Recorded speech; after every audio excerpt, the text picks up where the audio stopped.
What up, everybody, and welcome back to another episode of Funboxing with Will. I'm your host, Will, with H2O Co. Film and Photo, and today we're going to be doing an overview, review slash kind of like just my opinion on having this product in my pocket and using it over the last 3 weeks. Also, we're going to be kind of trying to answer that question, is this comparable to a Sabenza? So today we're going to be talking about and doing an overview on the Spartan Harsey special edition folder here. It's a new knife that I picked up. It's an EDC item, and we're gonna talk about that more. So let's get into that video.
Alrighty guys, we're back. Now before we get into the video, I just want to, as always, thank all of my subscribers and anybody who just stumbled in to check this video out. I really appreciate you guys. Here at this channel, I try to do tech reviews and EDC reviews, and I mix them up here and there. I do a lot of tech reviews around camera gear, but basically any tech that I can get my hands on. Recently, I've been having an issue getting more relevant technology to do reviews on, since I'm not sponsored and I do purchase everything on this channel myself with my own money. So I've found that I can make like a playlist for EDC and a separate playlist for my tech reviews all on my one channel. So this is my first video in my channel's EDC playlist, or it's going to be once I figure out how to set that all up. But yeah, I wanted to talk about the Harsey folder today. So if you find any of this information at all useful or informative, please go ahead and hit that like and subscribe button and turn on those bell notifications to get alerted when I put out new content. That's the best way to keep up to date with the videos I release, and it would help me a ton. So I really appreciate that. Now we're gonna get into the knife review, and we're going to go over to the top-down view, so let's go check that out. Alrighty everybody, and now that we're over here at the top-down view, we can actually get a better look at this beautiful knife. Now I do want to say I'm wearing a glove on this hand because the anodized titanium that this is made from will dull rather quickly. The colors will change and it will dull rather quickly once it comes in contact with the oils in human hands. So for that reason, I'm wearing a glove. Now there are a couple things that I wanted to talk about before we jump into this knife. If you're here, I'm assuming that you know these things already. I'm just going to go off that base assumption because you're here watching this video. But I'm still going to do a real quick, just a real quick spiel just to let people know, because some people out there do not know. When you get into collecting knives, there are multiple tiers of knife collecting price ranges, I guess you'd say. And we all start with budget knives. I've got a couple good budget knives here that I can show you. For example, this is a Savivi Conspirator. It is a push button lock. It is, I think I paid $70 for this knife. This is a good quality budget knife that is made in China. Of course, it's not manufactured here in the US, but for $70, it comes with pretty much everything you could ask for in a knife. It's got a one-handed deployment, very easily opened ambidextrously. It's got a deep carry pocket clip. The materials are micarta and you know, they're decent materials. The blade steel is, I think, BG10 on this. I could be wrong. It could be 9CR13 MOV, or even 8CR. But yeah, it's basically a budget knife. Now, a lot of people start at that section area in the world, or they can even start, you know, cheaper than that with something like this. This is an Ontario Rat. This is a workhorse knife that is designed for people who can't really blow a lot of money on a knife, but still need something that they can depend on and that would be a good user.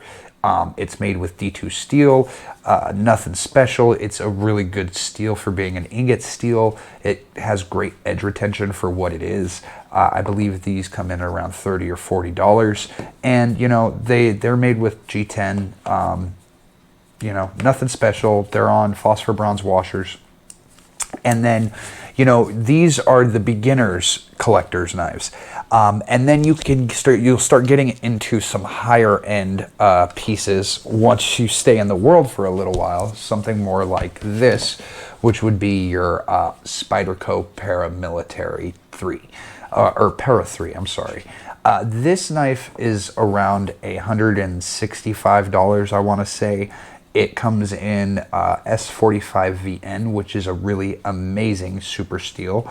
It didn't come with this pocket clip. This was an extra add-on that I purchased for it, but it comes with a compression lock. This is an American-made knife. It is made here in Colorado. I like the way they say Colorado Earth on the blade there, when they talk about golden Colorado Earth. You know, that's, I think, kind of some humor that they put into their manufacturing, you know. And this is, you know, this is, for a lot of people, this is a price point here that I feel is something that a lot of people, they're leery to get into. That's a lot of money for most people to spend on a pocket knife.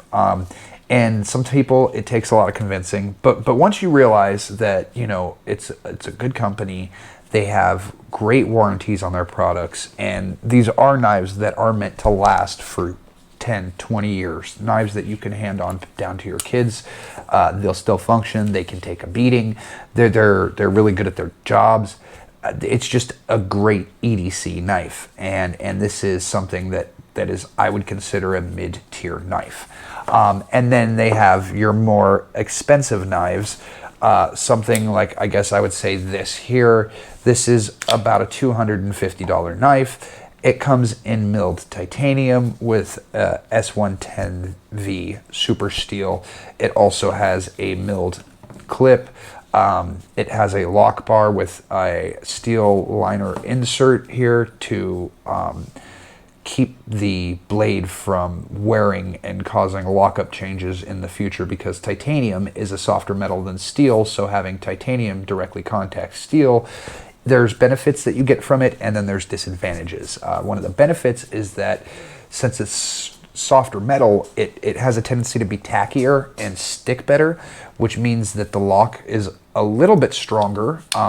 You know, but it's not like you should be worried or concerned about this lock as it sits with the steel liner liner insert in there. It's still plenty strong. It'll never fail on you. And it's got ball bearings so that the action is very flip smooth. I messed that up there because of this glove. I'm not used to wearing gloves. But yeah, so this is what I would call or consider a higher end piece. This is about a $220 knife, give or take. And this is something that I think once you're here at this price point, you are looking for something specific for yourself, your tastes. You know, it's not just about the functionality of a blade, because some people I've heard argue, you know, a $10 knife cuts as good as a $300 knife, so why am I going to spend $300 on a knife? And they're right. They're not wrong by any means. A lot of that comes down to blade geometry. But yes, in a lot of cases, if you have the same blade geometry on a $10 knife that you have on a $300 knife, they will cut the same. Now, is your edge going to stay sharp as long? No. Is your blade going to be as tough and resistant to corrosion? Possibly not, depending on what steel it is. Are the materials going to hold up for hard use? You know, these are questions that are asked. when you're in that price point of the Spyderco Para 3. And then when you get to this point, it's more basically, you know, does this suit what I like? Is this something that I like? Is this something that I will use and be proud of? You know, when you talk about the price of these things, it's really a touchy subject, because for a lot of people, once you get over a certain price range, it's basically not for the functionality of the product anymore. It's for the craftsmanship, the art, and the pride of ownership that you have, you know. And so today, as we're talking about the Harsey folder here, this is a very expensive knife. This knife is the most expensive knife that I own. It is from Spartan Knives. They do small batch production, special edition knives, and then they do customs. So, you know, this is going to be a mid-tech knife. This is going to be small batch production, basically. Well, it is their limited edition, so there is, or I'm sorry, special edition. So there is a limited number of them, but there are plenty of them. It's not like it's a one-of-a-kind knife. You could go to multiple locations and find this knife in stock even now. This is the 2021 model, and if you're familiar with collecting knives, there are certain knife brands that if I was going to use a car as an analogy, it would be like the Ferraris of cars, or, you know, the Bentleys of cars, or the Chrysler 300s of cars. And this would be like, you know, a Ferrari. There is a knife brand called CRK Knives, Chris Reeves Knives, and they've been around since the 90s. They've kind of set the bar for what a hard-use, high-end, American-made folder should be. They've been around for a while. They make their knives very, very, very tolerances. Like, their tolerances are super tight, and their knives are expensive. Their knives come in, base models for small versions come in around $450, and those are just plain stonewashed versions. I'll put a picture up here right now for those of you who have not seen a Sabenza. This is what they look like. Now this is the plain version. They also have other versions with inlays and designs on them.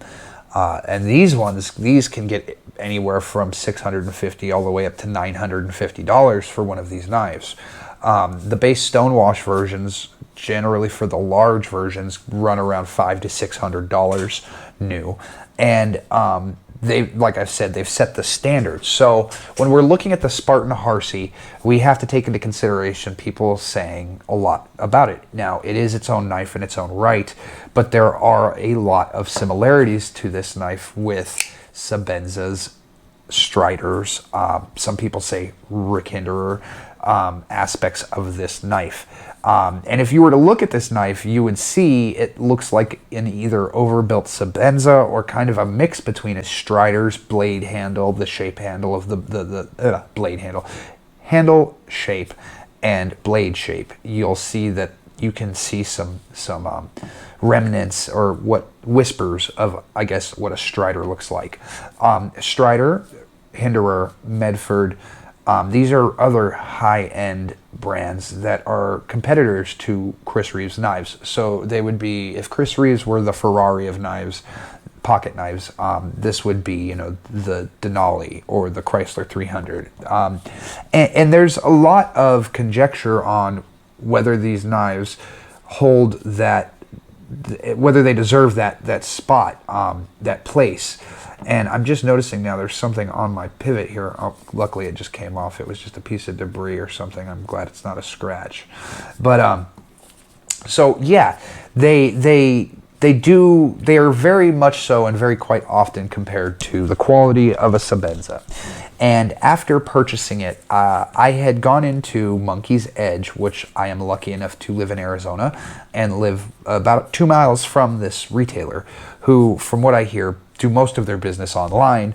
As far as I am aware, they are the only company in Arizona that I have found that does sell really high-end knives like this. You can go to gun stores and get Benchmades and Spydercos, but for customs and small batch productions, there's not very many places in Arizona you can go. Monkey's Edge is one of those places, and I went there fully thinking I was going to purchase a Sabenza. This was a big deal for me, as I have about 73 knives now, and I don't think I own a single one over, I'd say, $300. So this was definitely me jumping out of my comfort zone and getting into something to basically see what the quality differences are at that price point, and to determine for myself whether or not that was something that would be worth it for me.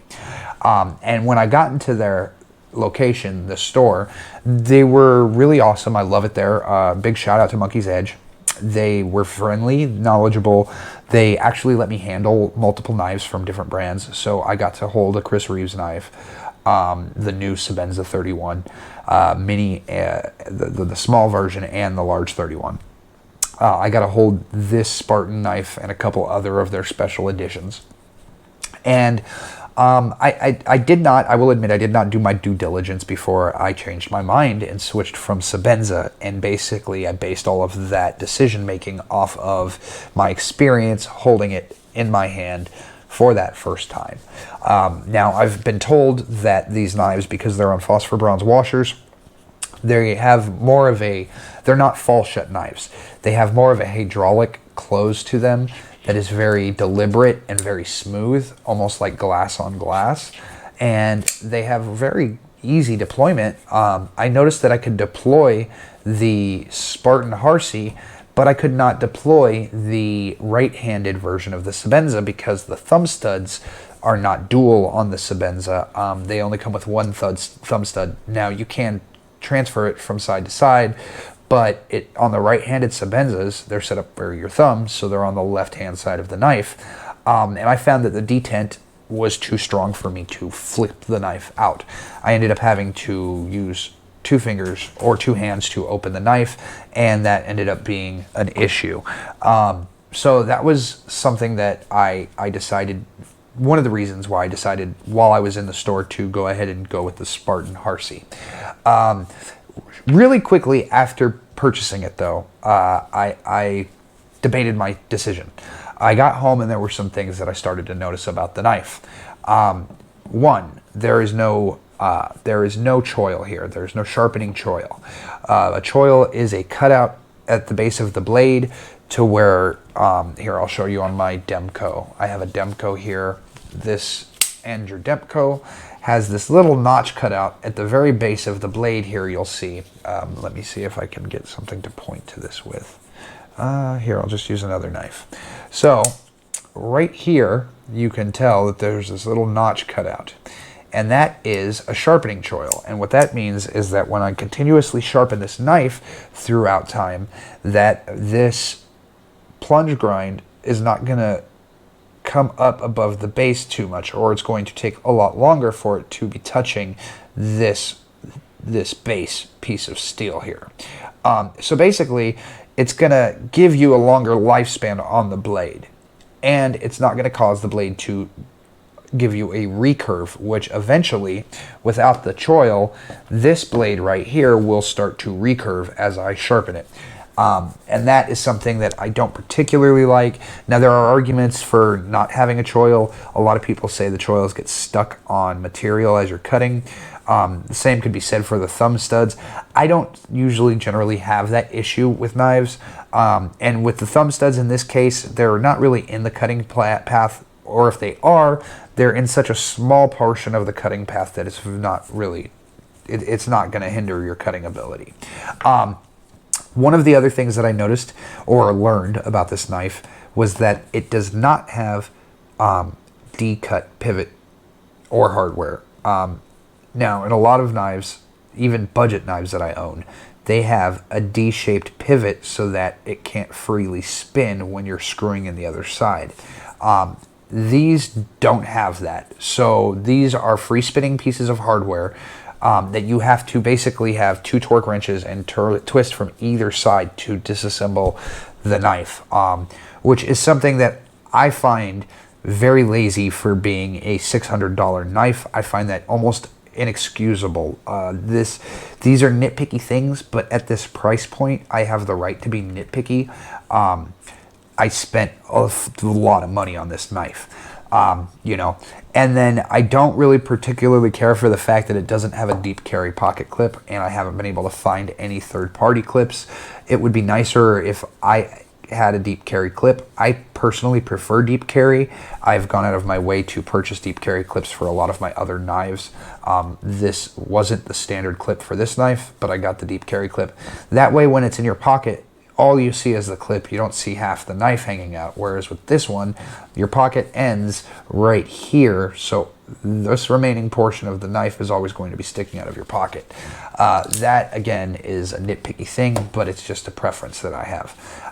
And who knows, maybe in the future I'll be able to find a third-party clip for that. But speaking of the clip, I really think that, again, spring titanium, a spring clip for titanium with the cutout, it's nice. For $600, this should have came with a milled clip, I believe. Again, that's just my personal preference. I think when you're spending that much money, they could put that little extra touch of detail in there and get you a milled clip instead of having just a spring titanium clip. Now, I do like the fact that all of the hardware on this knife is titanium other than the pivot. The pivot is steel, the rest is titanium. The back spacer pins, the floating back spacers and the pin is they're all titanium, as well as the thumb studs. They're all gold anodized. It's a very comfortable knife in hand. It just melts right into your hand. And regardless of these nitpicky things, I've found the knife to be a very good cross, like I was saying earlier, between the tolerances and the quality of a Sabenza with the style, overbuiltness, and look of a Strider. Now, another thing that I don't particularly care for, I am going to actually try to fix today, is the fact that this knife is, I wouldn't say very thick behind the edge, but I would say it is moderately thick behind this edge. So that means this knife is not going to be very slicey. It's not going to be the sliciest of knives. It's going to be more, it's going to take more force to get through some materials than it would with a hollow ground blade or a thinner stock blade. I am going to try to improve upon that today by taking it down to a 17-degree angle on my sharpening system. As it sits right now, they have a factory grind of 20 degrees on it, and I have stropped their factory edge up, but I have not resharpened it or reprofiled it yet.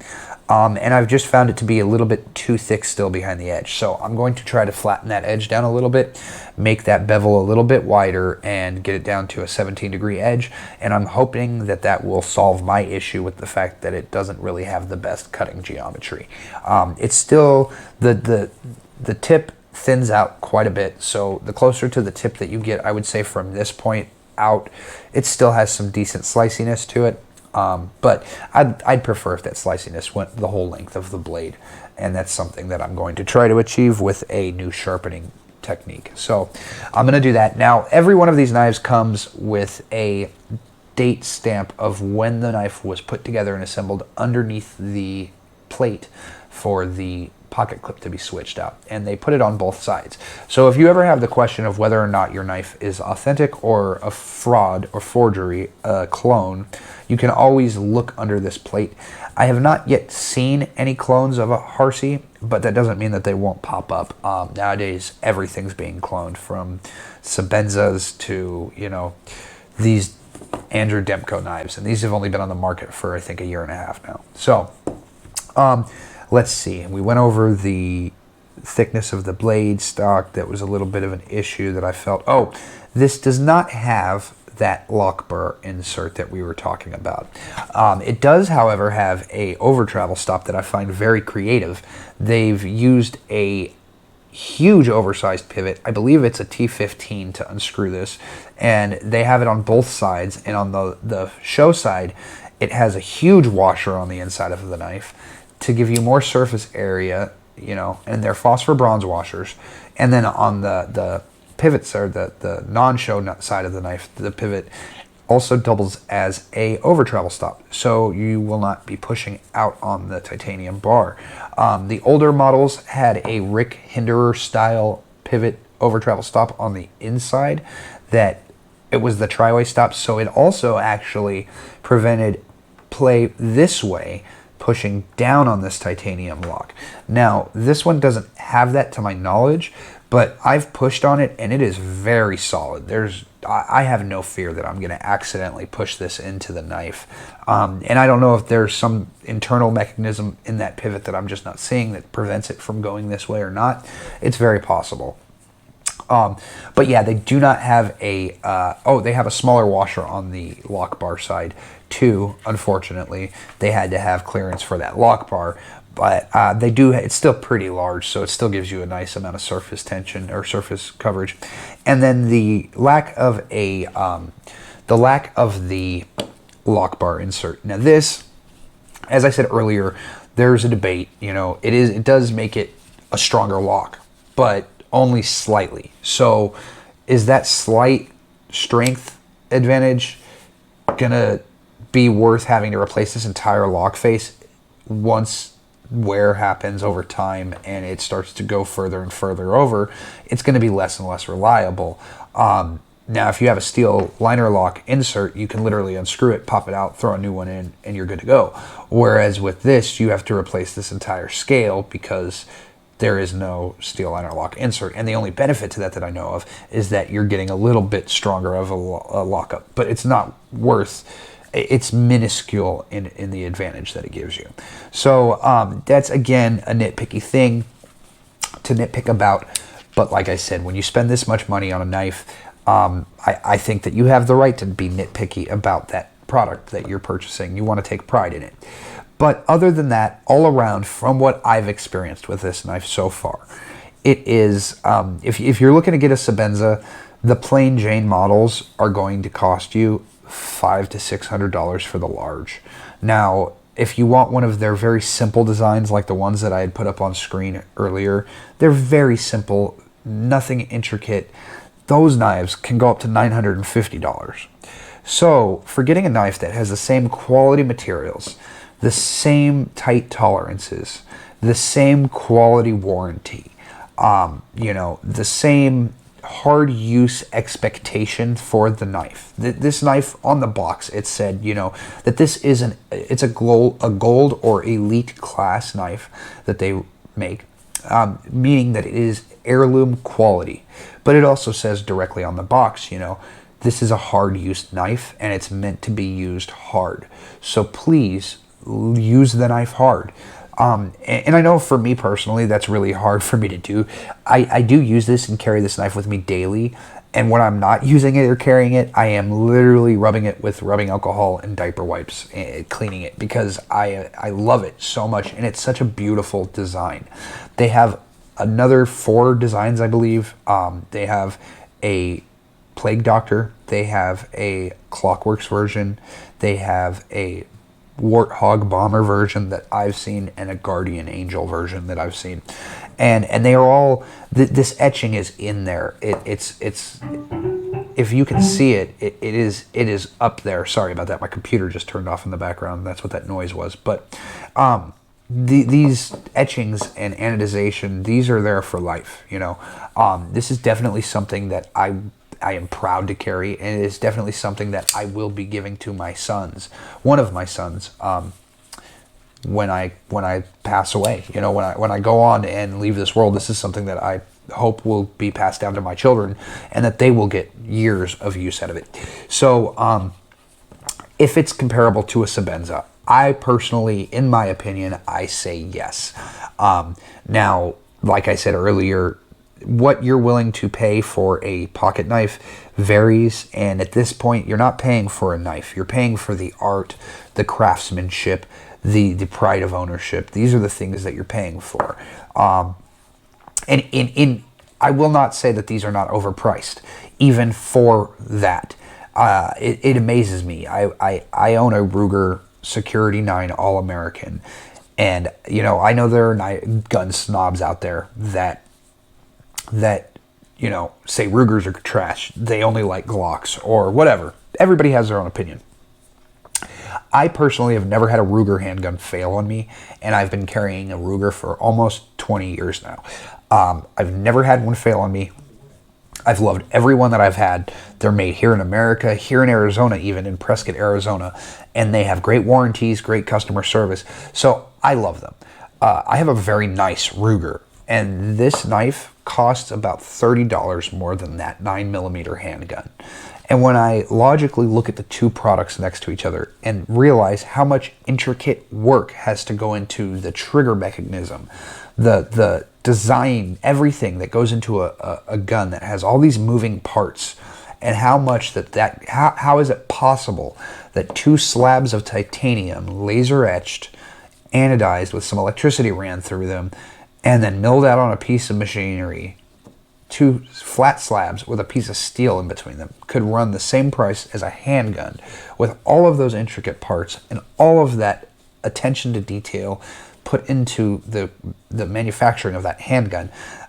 It just doesn't compute to me how this can be more expensive to manufacture. I honestly, I don't think it is. I think this probably cost a third of what it costs to manufacture one of those Ruger handguns. But I think that it's the times that we're living in. I think that it's a collector's market, or a seller's market in a collector's world. And I think that with the world and the internet being so, you know, easily accessed nowadays, and items being able to be found from across the world in the click of a button now, the market has just grown so much. I've seen custom knives. If you think these kind of knives, this knife is expensive, go online and look up some custom knives. You will lose your mind. I've seen some knives that they look like somebody made them at home with, you know, wooden handles that they carved themselves with a steak knife, and they want $1,200 for these knives. Then I've seen knives that are nicer looking than this that come out to, you know, $4,000 or $5,000 for customs, handmade knives. So, you know, it is what it is. But if this is something that you're into, it's a hobby that you enjoy, if it's something that you enjoy, and if it's a price point that you're willing to spend on a pocket knife in general, I would say that this is definitely comparable to a Sabenza. There are some things about it that I don't like that Sabenzas do offer, as the Sabenza offers a ceramic ball liner insert. It also, you know, offers a thinner blade stock so that it has a little bit slicier of a blade. But other than those few things, this is a great tool. This is a strong tool. It's a definite hard use knife. It's definitely a piece of art and a thing of beauty, something that is heirloom quality, and in my personal opinion, is definitely worth shelling out the $570 I spent on it. So, yeah, that's about it for today, guys. Thanks for looking at this, checking out my channel, and we're gonna get back over to the desk area. So let's head on back. Alrighty guys, that's about it for today. So I just again wanted to thank you guys for stopping by, checking out this video. And again, if you found any of this information at all informative or useful, please hit that like and subscribe button. Turn on those bell notifications to get notified when I put out new content, and check out my tech reviews and my EDC gear reviews. I really appreciate you guys out there, and I hope you guys have a great afternoon. Stay safe, and above all, stay creative, my friends. We need more of that in this world. Have a great day, guys. Until next time.